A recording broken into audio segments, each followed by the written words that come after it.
Commander Ralkoth sat in the quiet room, his posture straight but carrying the heavy weight of many years. His scales, once bright and sharp, had faded into dull shades of gray. Anyone could see that time and memory had shaped him more than any enemy ever could. When the interstellar historian entered, Ralkoth did not immediately look up. He was studying an old metal badge in his hands, running his fingers over the worn edges the way a human might touch a long-kept photograph. The historian, a young researcher named Davon Sol, approached him with slow steps. He knew the alien officer was not someone to rush. Ralkoth had fought in wars older than Davon's entire family line. He had stood on battlefields humans only read about in classified reports. And today, he had agreed reluctantly to share his story. Davon cleared his throat softly, unsure if he should speak first. Ralkoth finally lifted his eyes, revealing pupils that had seen more chaos, bravery, and loss than most beings in the galaxy ever would. "You are here," Ralkoth said, his voice deep and textured to hear the truth. "Not the polished stories your council teaches?" Davon nodded quickly. He had promised honesty in the message he sent weeks ago. No propaganda, no twisting of facts, only reality, raw and unfiltered. Ralkoth studied him for a long moment. Then he placed the badge gently on the table between them. "Very well," he said. "If you want the truth, I will give it. But understand this, truth is not gentle. It does not comfort. It wounds."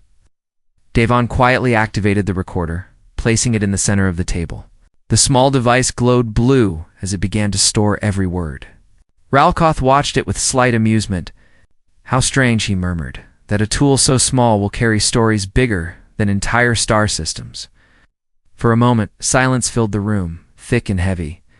Davon wondered if the officer had changed his mind, but then Ralkoth breathed out slowly. It's like someone opening a long-sealed door within his memory. "Before I speak," he said, "you must understand why I fear telling this story. Not because I am afraid of judgment. I am far beyond caring about what others think. I fear it because remembering costs me something. I've tried to lock away the past, but it returns whenever called." Davon did not interrupt. He could see the tremor in the old officer's hands. "Barely visible, but there," Ralkoth continued.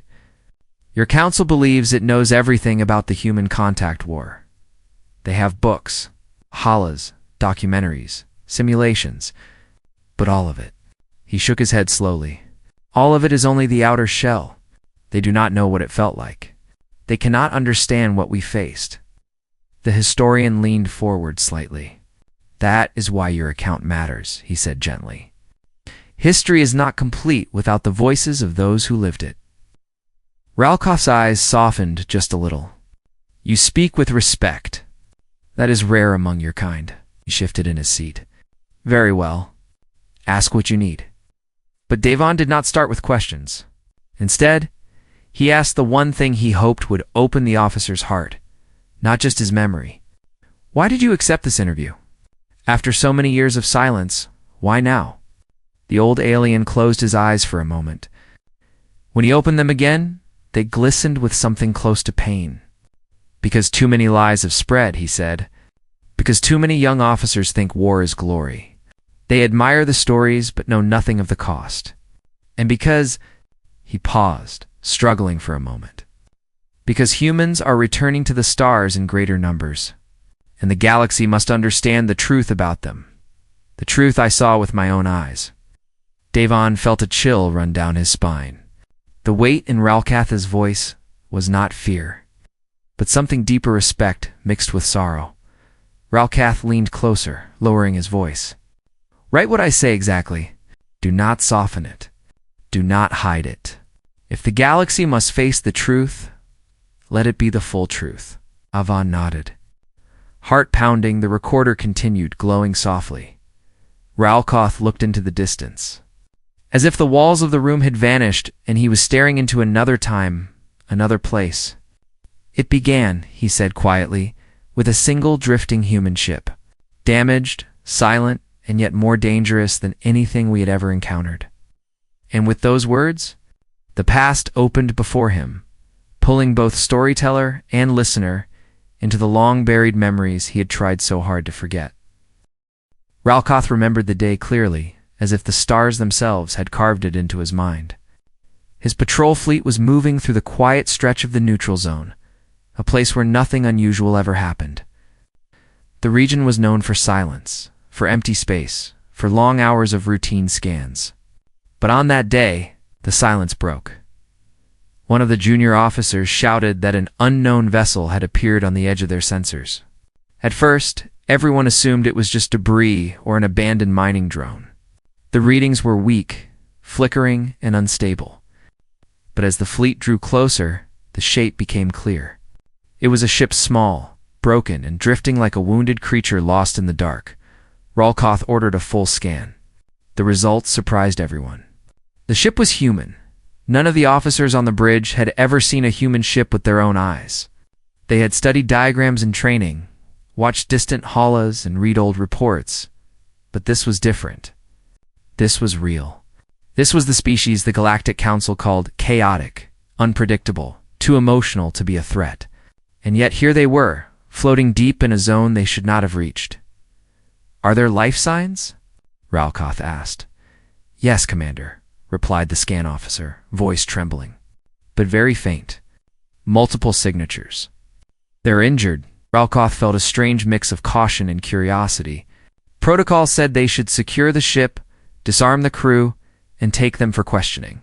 After all, a damaged vessel often meant an easy capture. He expected the humans to be weak, frightened, desperate for help, but when the boarding team entered the human ship, everything changed. Ralkoth followed closely behind them, stepping through the scorched entrance. The inside smelled of smoke and burned metal. Walls were cracked open, wires hanging down like torn muscle fibers. It was clear the ship had been attacked or caught in some catastrophic accident. Yet despite the destruction, humans were not lying helpless on the floor as many had expected. They were standing, even bleeding. Even exhausted, they stood in formation, holding their weapons, aiming them at the alien intruders as if ready to fight to their last breath. Ralkoth stopped in his tracks. He had seen many species in battle. Some cried. Some begged. Some surrendered the moment hope faded. But these humans, on a ship barely holding itself together, did not show fear. Only determination, the lead human. A tall woman with a cut across her forehead and one arm pressed against her ribs, shouted in a rough voice, "Identify yourselves." One of Ralkoth's officers whispered, "Commander." They should not be able to stand in that condition. Ralkoth stepped forward slowly, keeping his hands visible. He spoke calmly, trying to avoid provoking them. "We are not here to harm you. Your ship is damaged. You are in a restricted region. We want to understand what happened." The human woman tightened her grip on her weapon. Her eyes were sharp, alert, watching every movement of the aliens. "We do not surrender," she said firmly. "Not today. Not ever." This stunned Ralkoth more than any weapon could. Their ship was dead. Their supplies were almost gone. Many of them were injured. Logic said they should have begged for rescue.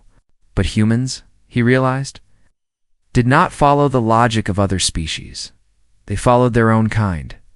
He gestured gently toward the damaged hull. "You will die if you stay like this. We can help you. We help ourselves," the woman replied.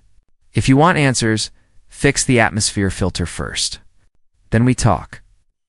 Ralkoth admired the boldness. Even in weakness, the humans demanded respect. They negotiated from a position of pride rather than fear, and something about that, he knew, made them dangerous. He ordered his engineers to repair the filter. As the air cleared and the temperature stabilized, the human crew finally lowered their weapons. Not because they trusted the aliens, but because they acknowledged effort. It was the first sign of cooperation. When the humans finally agreed to speak, their explanation shocked the entire fleet.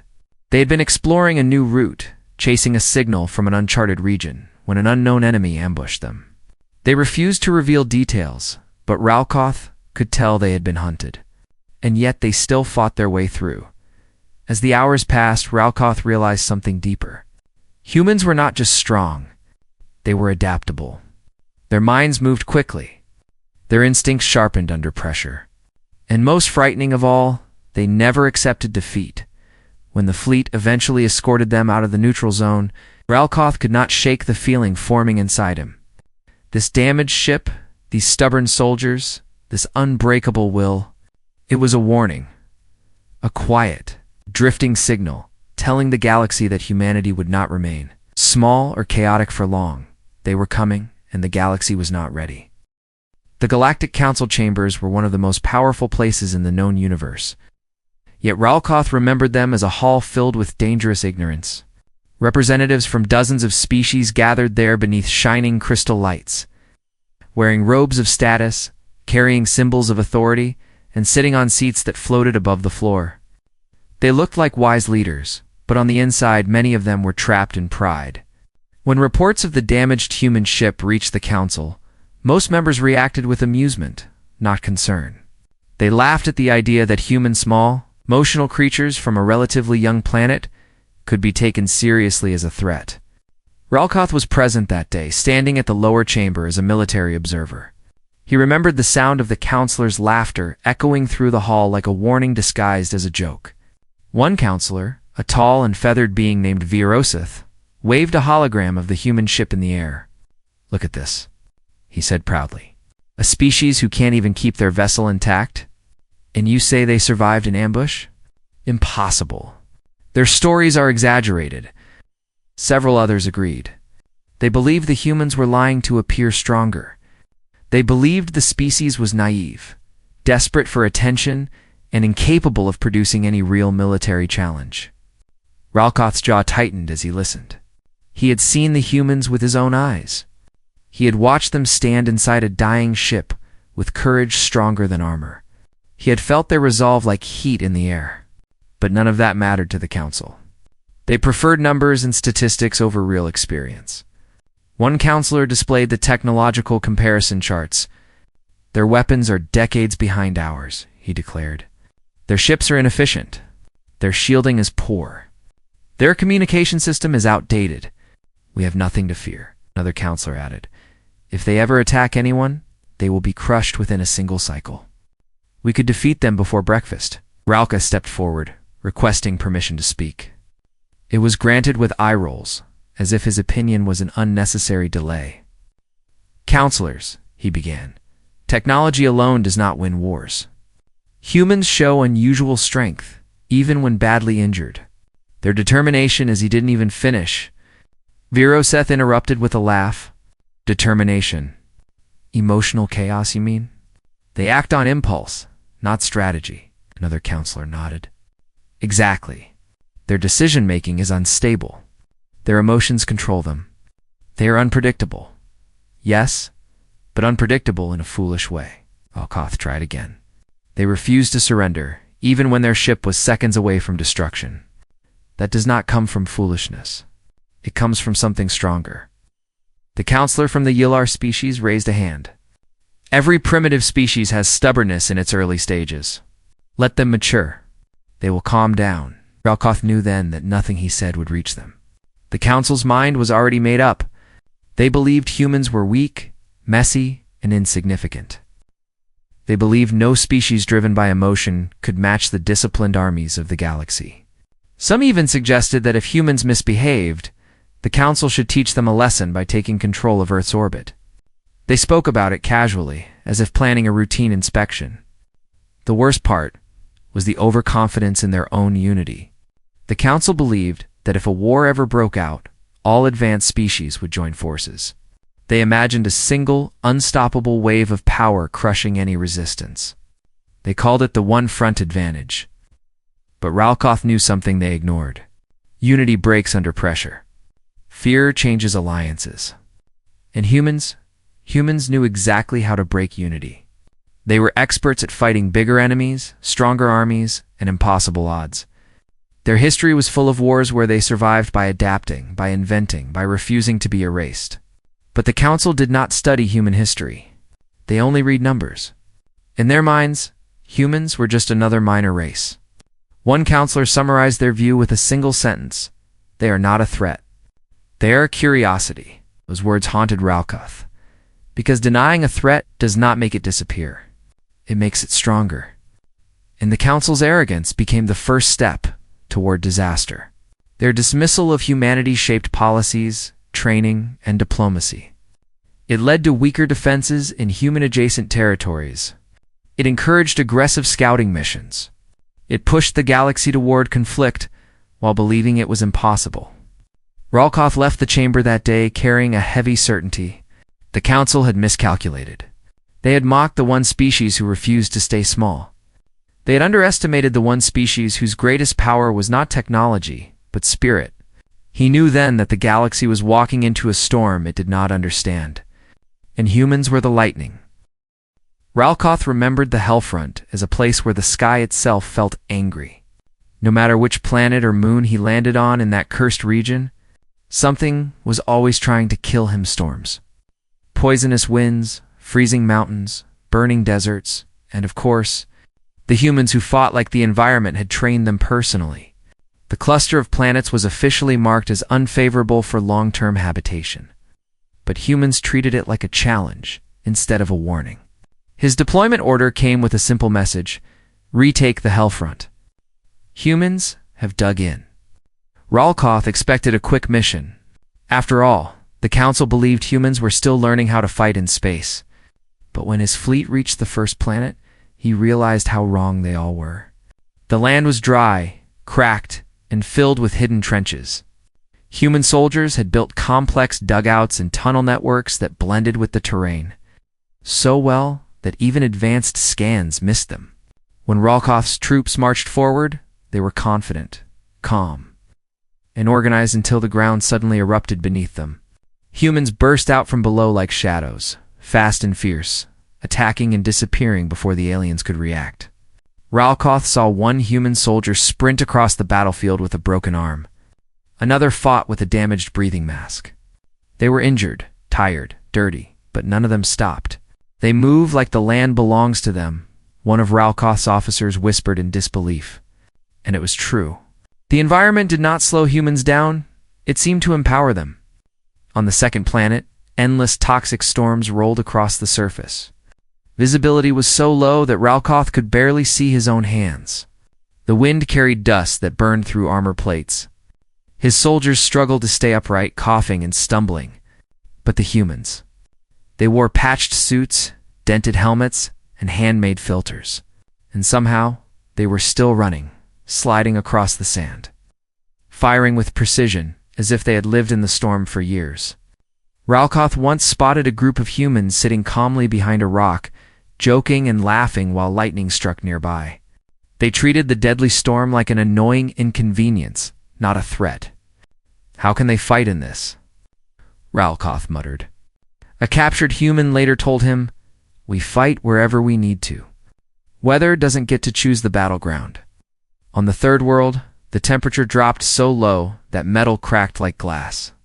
The cliffs were sharp and icy, the wind howled like a living beast, and machines malfunctioned every few minutes. Ralkoth expected humans to freeze or retreat. Instead, he found them climbing the cliffs with bare hands, their fingers bleeding, their breath fogging the air. They set up camps in frozen caves, cooked meals over small fires, even found time to carve messages into the ice warnings, jokes, and names of fallen comrades. It shocked Ralkoth how quickly they adapted. If the air was too thin, they changed their breathing rhythm. If the heat was unbearable, they covered themselves with pieces of broken metal.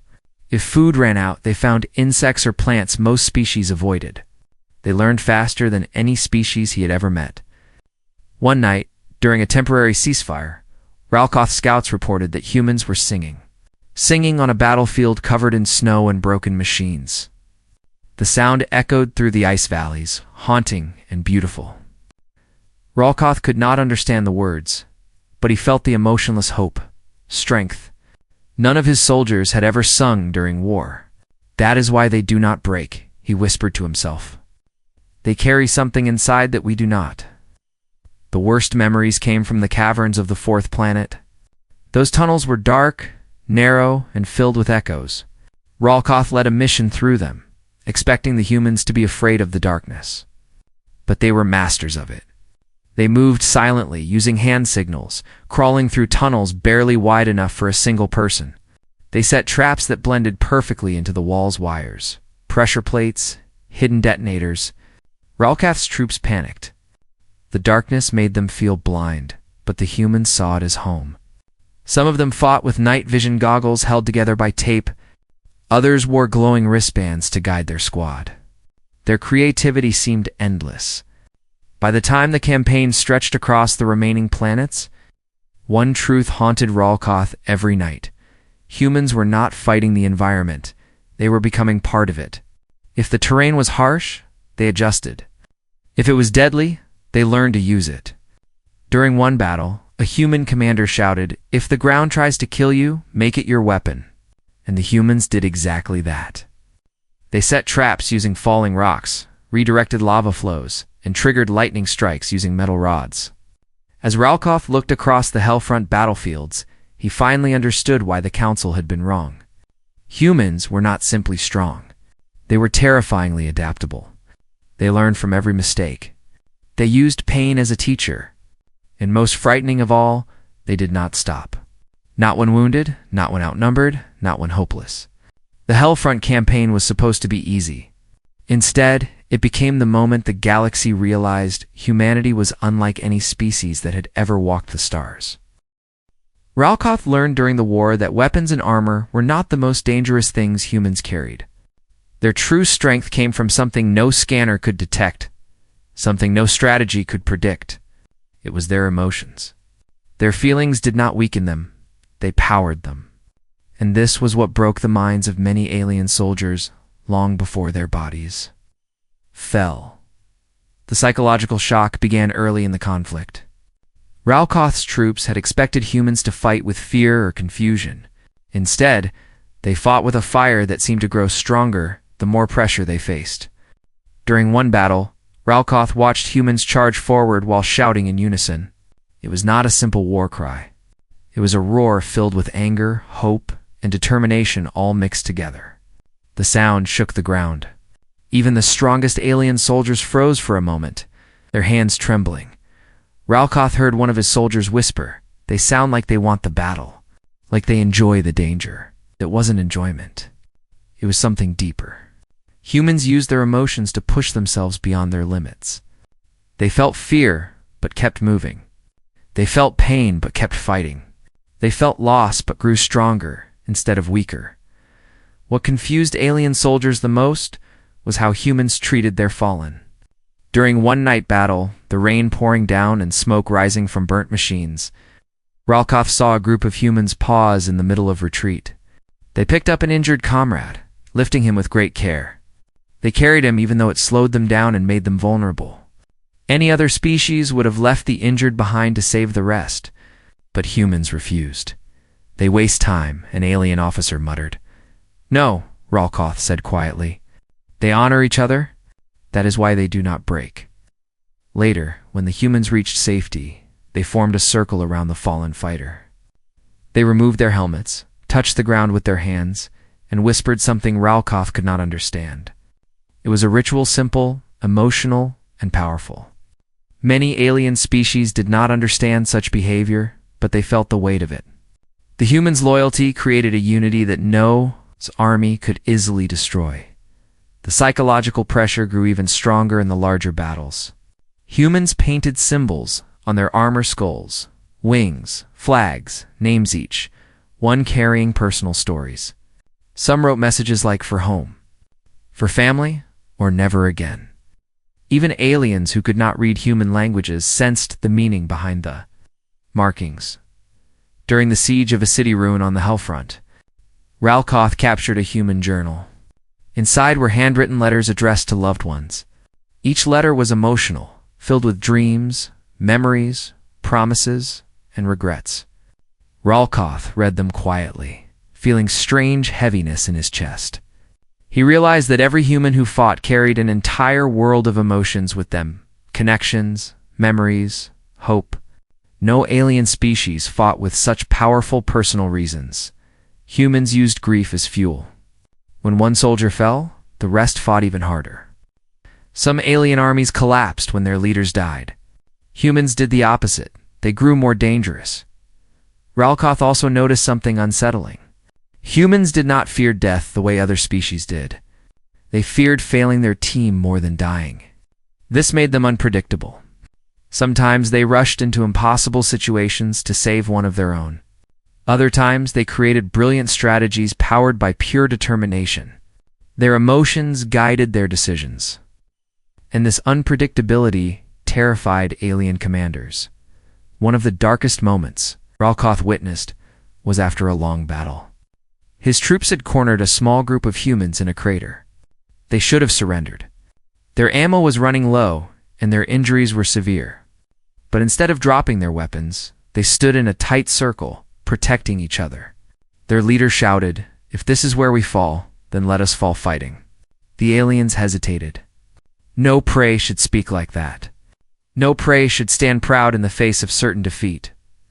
Ralkoth realized then that the galaxy had misunderstood humans completely. They were not driven only by survival. They were driven by meaning. They fought for each other, for memories, for dreams, for the future. This emotional strength became a weapon deadlier than guns or bombs. It made them unstoppable in ways alien generals could not plan for. Ralkoth admitted that he had nightmares long after those battles. Not because humans were monsters, but because they were so profoundly alive. Their emotions echoed through every battlefield, leaving a mark no one could erase, and in that haunting emotional power, Ralkoth saw the truth. Humanity's psychological strength was the real fear haunting the galaxy. Ralkoth never forgot the siege of Veranex, because that was the day everything he believed about humans broke apart. Until then, he had understood them as fierce fighters, emotional warriors, and terrifyingly adaptable survivors. But he had never seen their other side, the side that changed him forever. The siege lasted 7 days. Veranex was a barren, cracked world with sharp rocks and dust storms that felt like knives cutting across armor. Both armies had been fighting without rest, trapped in a brutal standoff. Ralkoth's unit was surrounded inside the ruins of an old transport station. Their supplies were low, their wounded were increasing, and their hope was fading. Even Ralkoth, who never showed fear, felt the pressure closing in like a tightening fist. Every night, the sound of human artillery boomed in the distance. Every morning, the dust settled to reveal new human trenches drawn even closer. The humans moved with unstoppable determination. There was no weakness in their advance. Everyone in Ralkoth's unit expected to die there. On the 7th day, the situation became even worse. Between the two armies, a group of civilians, mostly researchers, engineers, and local workers were trapped in the ruins. They had been hiding during the fighting, running from one collapsed building to another. Their cries could be heard sometimes when the wind shifted. Both sides knew the civilians were caught in the middle, but neither army could reach them safely. Ralkoth gave an order to his soldiers to hold position and protect the civilians as best as they could. But deep inside, he believed nothing could save them now. No alien army would risk losing an advantage just to rescue strangers caught in crossfire. Then something unexpected happened. The human commander at the front lines ordered all weapons to stop. The battlefield went quiet, so quiet that even the winds seemed confused. Ralkoth's soldiers looked at each other, unsure whether it was a trick. A message came through every comm channel, translated into dozens of alien languages. It was a human voice, calm, steady, and serious. "This is Commander Hale of the Human Expeditionary Forces. We request a temporary ceasefire to evacuate the civilians trapped between our lines. No weapons. No attacks. Just rescue." Ralkoth was stunned. His officers argued immediately. "It's a trap," one said. "They want us to lower our guard," another insisted. "No human shows mercy in war," a third added. But Ralkoth could hear something in the human commander's tone. It wasn't deceit. It was something far heavier responsibility. Still, protocol required caution. Ralkoth sent a single-line reply, "State your intentions clearly." The human commander answered, "Those people will die if we continue. We will not attack during the evacuation. You have my word. Many alien species never understood the human concept of a word, a promise that carried the weight of honor, emotion, and personal duty. But Ralkoth understood. Humans did not take such things lightly. After minutes of tense debate, Ralkoth gave the order, "Cease fire." From both sides, soldiers slowly stepped out of trenches with hands raised.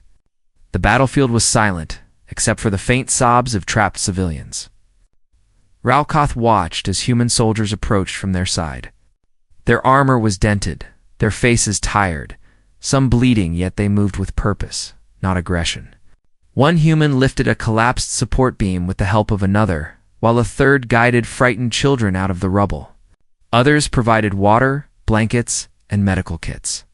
Ralkoth felt something unexpected rising in his chest. Respect. These were the same humans who had fought like demons for 7 days. The same humans who never surrendered, never retreated, never stopped.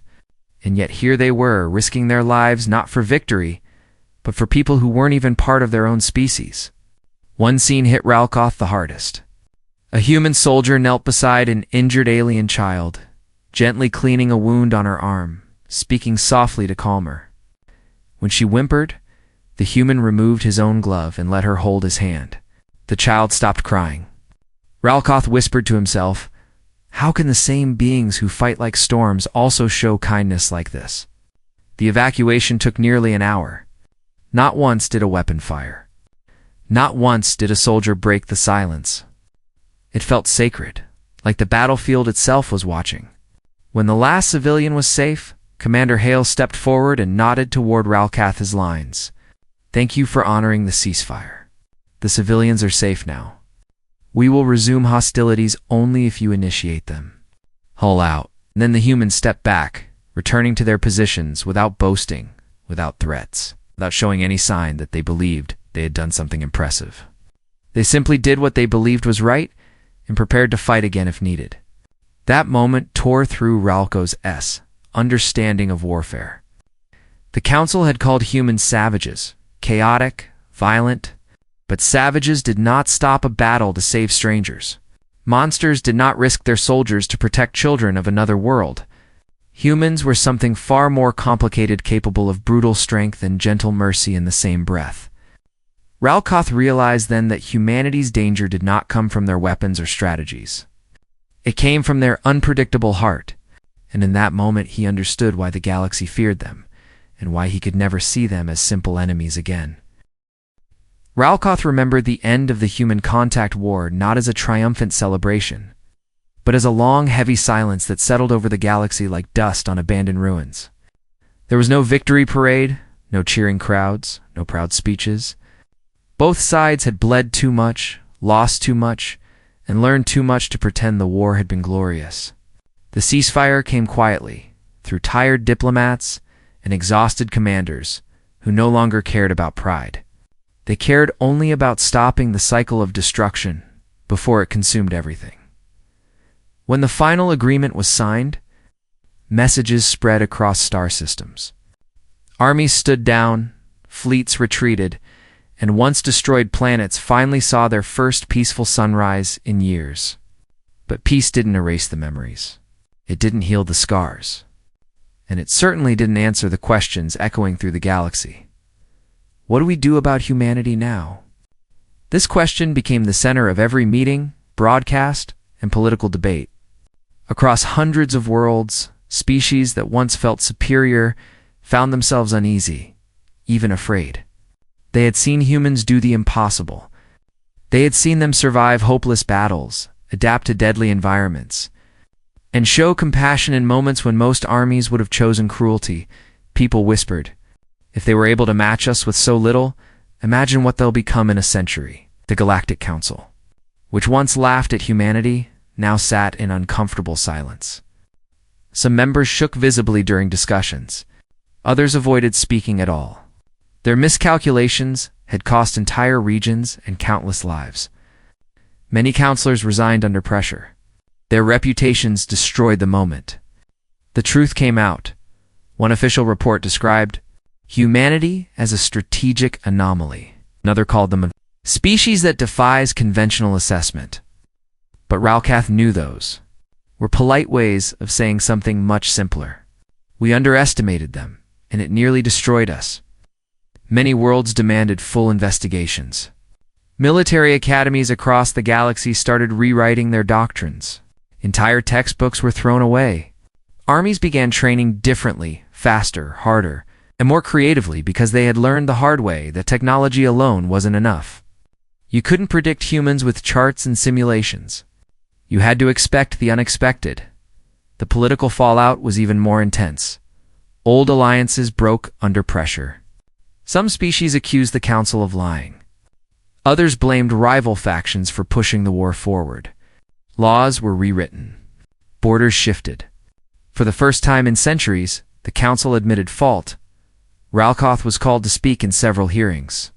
He described what he had seen: the determination, the bravery, the mercy, and the terrifying willpower of humans. Some counselors listened with shame in their eyes. Others looked defensive, unwilling to accept blame. One counselor shouted during a heated session, "Humans should have been simple to defeat. How could we fail?"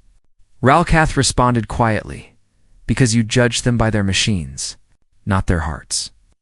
His words spread through Holonews channels, quoted by scholars, analyzed by strategists, and whispered by soldiers who had faced humans on the battlefield. Many alien species began studying human history more seriously, something they should have done before the war. They discovered humanity's long record of surviving impossible odds. They realized the humans' greatest achievements had come after tragedy, hardship, and struggle. The more they learned, the more the galaxy understood the truth. Humanity had been preparing for interstellar conflict long before they ever reached the stars.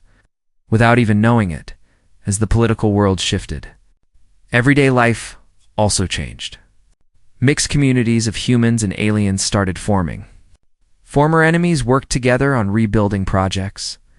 Some alien soldiers wrote honest accounts of the war, sharing stories of bravery from both sides. A few humans even met with their past opponents, offering handshakes instead of hatred. But fear did not disappear completely. Many species still felt uneasy around humans, not because humans had conquered them, but because they had challenged everything the galaxy thought it knew about war, about survival, and about strength. Rumors spread about secret council plans to monitor human expansion. Other rumors said some species wanted to form peace pacts with humans before they grew even stronger. Everyone had an opinion. Everyone had a theory. But no one had a clear answer. And above all this confusion, one truth remained: the galaxy had changed. Forever. Ralcath watched it all happen from a distance, carrying his own regrets. He had lost comrades, witnessed horrors, and seen humanity at both its worst and its best. But he also saw hope. The war had revealed something powerful, not just about humans, but about the galaxy itself. Even after so much conflict, cooperation was still possible. Respect was still possible. Peace was still possible. The war had ended, but its lessons echoed through every star system. Leaders walked more carefully. Armies trained more seriously. And the galaxy, once blind with pride, now watched humanity with wide, alert eyes, because everyone knew the same thing. Humans had surprised the galaxy once. They could do it again. And whatever the future held, the galaxy would never underestimate Earth's children again. Ralcath sat quietly as he recalled the final part of his story, the part that still tightened his chest even after so many years. When the historian asked why human warfare continued to haunt the galaxy, Ralcath did not answer immediately. He stared at the floor, as if the answer was written somewhere deep inside the shadows of his memory. When he finally spoke, his voice was slow, heavy, almost sad. He explained that the galaxy did not fear humans because they were the strongest. Many species had better technology, bigger fleets, stronger weapons, and longer histories.